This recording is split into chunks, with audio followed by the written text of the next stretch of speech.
ပတဲ့ကြေတာရာတွေနဲ့ပြည့်နေတဲ့ဒီကျယ်တွေဟာငြိမ်သက်နေပေမဲ့သူတို့စီမှာစိတ်ဝင်စားဖွယ်ရာဇလန်းတွေအများကြီးရှိနေပါတယ်ဒီညမှာတော့ငါတို့ဟာကလေးတယောက်ရဲ့အိမ်မက်သေးကိုလိုက်ပါကြည့်ရအောင်သူ့ရဲ့စိတ်ကူးရင်ခရီးကဘလောက်ထိလှပနိုင်မလဲဆိုတာကြည့်လိုက်ရအောင်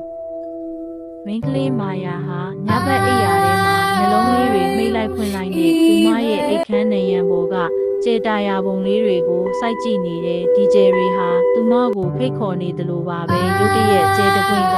နင်းလက်ပြီးသူမရဲ့အိတ်ခမ်းထဲကိုဝင်လာတဲ့ကျယ်လေးကမာယာငါနဲ့အတူစကြဝဠာတွေကိုလိုက်ခဲ့မလားလို့ဖိတ်ခေါ်တယ်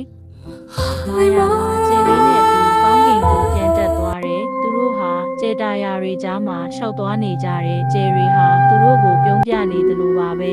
မာယာဟာကျယ်ရီရဲ့တခြင်းတန်တွေကိုကြားနေရတယ်ဒါဟာသူမဘယ်တော့မှမကြားဘူးတဲ့အတန်ပါ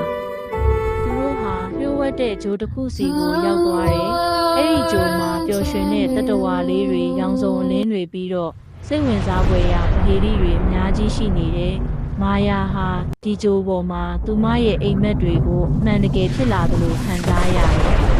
ဒါပေမဲ့နေမင်းကြီးထွက်လာတဲ့အခါမာယာဟာသူမရဲ့အိပ်ယာထဲမှာပြန်နိုးလာတယ်။သူမဟာစကြဝဠာတွေကသူ့ရှင်ကိုအိမ်မက်မက်ခဲ့တာလားဒါမှမဟုတ်မှန်တကယ်ဖြစ်ခဲ့တာလားဆိုတာမသိကြဘူး။ဒါပေမဲ့သူမရဲ့နှလုံးသားထဲမှာတော့ကြေတာယာတွေရဲ့အလင်းတွေအမြဲတမ်းတောက်ပနေမှာပါ။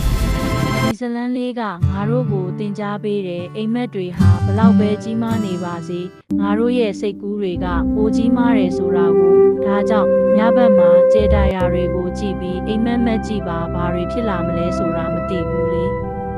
ကျေးဇူးတင်ပါတယ်ကြေတာယာတွေနဲ့အိမ်မက်တွေရဲ့လှပတဲ့ခရီးလိုက်ပါခဲ့ကြတဲ့အတွက်